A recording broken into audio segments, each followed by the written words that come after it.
वास्तविकता में खराब किस्मत नहीं होती, वास्तविकता में खराब कर्म होते हैं। क्योंकि अगर कर्म अच्छे हो गए तो किस्मत तो अपने आप अच्छी हो जाएगी। इस दुनिया में भगवान, ये जो आजकल होते हैं ना, दुकान में हम जाते बड़े बड़े शोरूम में, तो वहां लिखा होता है आप सीसीटीवी की निगरानी में हैं। तो वैसे इस दुनिया में जितने भी लोग हैं सब ठाकुर जी की सीसीटीवी की निगरानी में हैं। भले वो कहीं अकेला कमरा में भी बैठा हो तो भी ठाकुर जी का सीसीटीवी 24 घंटे उसके ऊपर तैनात है, और सब कर्मों का लेखा जोखा वहां पर लिखा जा रहा है।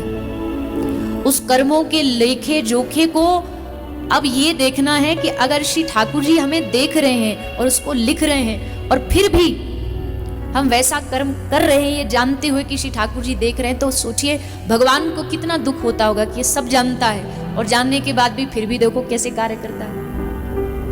अजी लोगों के पास जा रहे हैं, महाराज जी भाग्य बदलने के लिए कुछ बता दो, रेखाएं बदलने के लिए कुछ बदल दो, कुछ बता दो। जानने की आवश्यकता ही क्या है? सबसे बड़ा जो आप कर सकते हो ये है कि आप कर्म अच्छा करो। आप कर्म अच्छा करोगे तो दुनिया की कोई ताकत आपको व्यथित परेशान नहीं कर सकती है। पर हम टोना टोटका में ज्यादा फंसे रहते हैं और अपने कर्मों पे कम ध्यान देते हैं। एक व्यक्ति महाराज जी के पास गया, बोला महाराज जी हमारा घर नहीं बन रहा, कुछ उपाय बता दो, घर बनवाना है। तो महाराज जी बोले काम कर, एक पेड़ पे जाके घड़े को थोड़ा टेढ़ा, मतलब ऐसे सीधा नहीं लटकाना, थोड़ा सा टेढ़ा मुंह उसका करके ऐसे लटका दे। उसको लगा महाराज जी को टोटका बताए तो उसने लटका दिया, और असल में सच में कुछ वर्षों बाद, कुछ समय बाद उसका अच्छा बढ़िया घर बन गया। बड़ा खुश होता आया, महाराज जी आपने तो इतना बढ़िया हमको टोटका बताया कि हमारा घर बन गया। तो महाराज जी ने कहा, रे पगले मैंने कोई टोटका वोटका नहीं बताया, तूने घड़ा लटकाया तो मुझे पता था कि अगर वो घड़ा थोड़ा लटका रहेगा पेड़ पर तो कोई ना कोई पक्षी, कोई ना कोई चिड़िया आकर के उसमें अपना घर, अपना घोंसला बनाएगी, और वहां आकर के कोई पक्षी रहेगा और जो घर बनाएगा उसकी जो दुआ है, उसका जो आशीर्वाद है वो तुझे प्राप्त होगा, और उस आशीर्वाद से तेरा घर बनेगा। इसमें कोई टोना टोटका नहीं। आजकल बुरा नहीं मानिएगा, पर आजकल लोग इतने ज्यादा धर्म के नाम पर अंधविश्वास में पड़ते जा रहे हैं, जहां जो मिलता है वही दुकान चालू हो जाती है। माफ करना, किसी को मेरी बात न रुचिकर लगे ना लगे तो आपकी अपनी मर्जी, अपने विचार, पर भैया हमारे शास्त्र तो कहते हैं कि बिना किसी भी डर के, बिना किसी भी सोच समझ के आप बस कर्म बढ़िया करते चलो और ठाकुर जी पे भरोसा रखो। ये दो काम संग होने चाहिए, फिर ना तो भविष्य देखने की आवश्यकता है।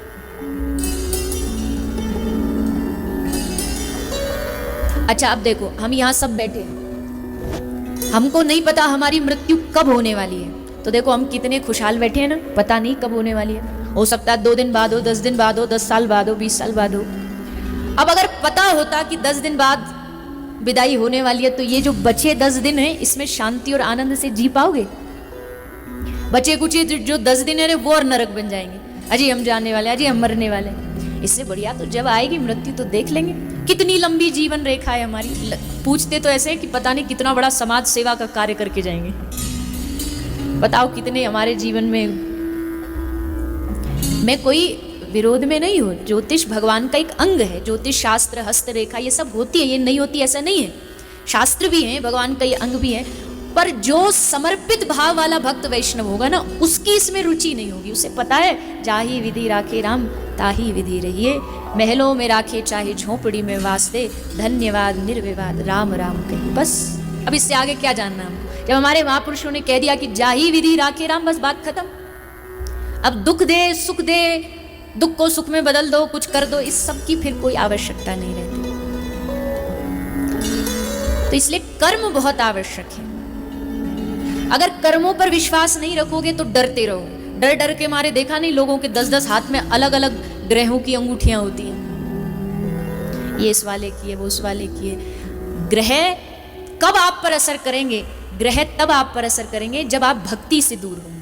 लेकिन जब ग्रहों को भी पता होगा कि ये हमारे ठाकुर जी का भक्त है, तो बिगाड़ना तो छोड़ो, दूर दूर तक आपके सामने आने की हिम्मत नहीं करेंगे। बस उनको पता होना चाहिए कि हाँ ये हमारे ठाकुर जी का भक्त है, तो इससे तो भैया प्रणाम करो और आगे बढ़ो, इससे हमारा कोई झंझट नहीं। तो ये समझदारी कोई गुरु कृपा से ही मिलती है, अन्यथा तो लोग बस ऐसे ही अंधश्रद्धा में, अंधविश्वास में भटकते ही रहते। कर्मों पर विश्वास करिए। कर्म तो इतने प्रबल होते हैं कि इस जन्म में नहीं, कितने जन्मों तक हमारे संग चलेंगे ये हम कोई बता नहीं सकता। दादा भीष्म की कथा आती है कि दादा भीष्म कहते 50 साल तक तो हमने कुछ बुरा नहीं किया, तो प्रभु ये सैया पर क्यों पड़े हम? भगवान ने कहा 50 तो देख लिए, पर 50 से अगला 51वां देखा आपने? बोले नहीं, वहां तक तो दृष्टि गई नहीं। बोले 51वें पिछले जन्म में आपने एक कीड़ी को लेकर के कांटे पर डाल दिया था, वही कर्म आज आपका सामने आया कि आपको इस बाणों की सैया पर। पितामह भीष्म जैसा महापुरुष अगर कर्मों के उस विधान से नहीं बच पाया तो हम और आप तो कहां बचेंगे? ये तो वही वाली बात है। एक ऐसी विनोद में सुनाते कि एक बढ़िया सा एक अच्छा सा रेस्टोरेंट था, उस पर बाहर एक बोर्ड लगा था और बोर्ड पर लिखा था कि भैया यहाँ पर जिसको भी आके भोजन करना है भोजन करके जाओ, कितना भी खाओ, पर बिल आपको नहीं देना पड़ेगा, बिल आपके पोते चुकाएंगे। आपकी आने वाली जो पीढ़ी होगी पोते, वो आपका बिल चुकाएंगे, तो जिसको भी खाना फ्री। अब एक कोई पहुंच गया समझदार आदमी, उसने सोचा आज ही लूट ले, जितना जगह है ना भर ले स्टोरेज 2-4 दिन के लिए। तो गया बढ़िया, उसने पहले चाइनीज़ ऑर्डर किया, फिर वो पेट भर गया, फिर इटालियन ऑर्डर किया, फिर छोले भटूरे ऑर्डर किए, और फिर जो भी किया, ज़्यादा बताऊंगी तो फिर वही दिमाग में चलने लगेगा। फिर मीठा ऑर्डर किया, ये भी खा लो, खूब बढ़िया चकाचक उसने माल खाया और खा करके जाने को तैयार ही था कि वेटर बिल लेकर के आ गया। तो उसने कहा कि ये क्या कर रहे हो तुम लोग, झूठे हो, मैं तुम पर केस कर दूंगा कि तुम लोग झूठ बोलते हो, बाहर तुमने बोर्ड पर लिख रखा है कि तुम्हारा बिल तुम्हारे पोते चुकाएंगे, क्यों लिखा तुमने? तो उसने वेटर ने हाथ जोड़ के कहा कि भाई साहब ये बिल आपका नहीं है, ये बिल आपके दादाजी का है, चुकाओ। कितना भी बचने की कोशिश करो, जो खाओगे बिल तो तुमको ही चुकाना पड़ेगा, बिल कोई और नहीं चुकाता। तुम्हारे जो कर्म हैं उसका परिणाम तुमको ही भोगना पड़ेगा, कोई और नहीं भोगेगा। लाख बचने का प्रयास करो पर उनका भुगतान हमें करना पड़ता है। इसलिए कर्म करने से पहले सावधान रहे।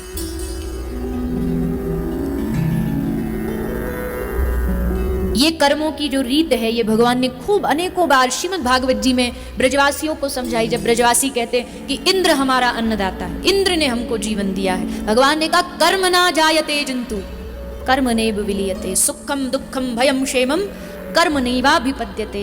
हे पिताजी बाबा ये क्या बोल रहे हो? इंद्र तुम्हारा अन्नदाता है, इंद्र तुम्हारा जीवन दाता? नहीं नहीं नहीं, इस दुनिया में कोई किसी का अन्नदाता और जीवन दाता नहीं।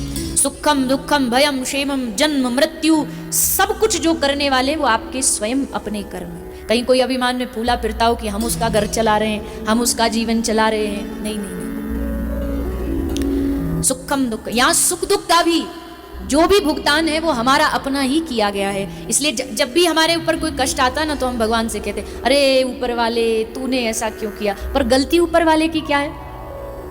उंगली ऊपर जाती है हमेशा उनकी ओर, पर कर्म का सिद्धांत जानोगे तो उंगली अपनी ओर जाएगी कि मेरा ही कोई दोष रहा होगा जो आज मुझे परिस्थिति सहन करनी पड़ रही है, और अगर किया है तो चलो उसका भुगतान करना पड़ेगा, क्या रास्ता है दूसरा? कोई भी कर्म आपका पूर्व जन्म का किसी भी रूप में आ सकता है, कोई रिश्तेदार के रूप, परिवार वाले के रूप में आ सकता है। कई लोग होते हैं बोले हमारे परिवार का ये संबंध दिन रात हमें परेशान करता है, क्यों करता है? क्योंकि पिछले जन्म का कोई उससे हिसाब अभी चुकता बाकी है, इस जन्म में वो चुकाना पड़ेगा। ये रिश्ते तो वह बन गए हैं कि ये इसका चाचा, ये इसका पिता, ये इसका पुत्र, ये इसका भाई, ये सब बन गए, पर असल में सबका पिछले जन्म का हिसाब खाता चल रहा है।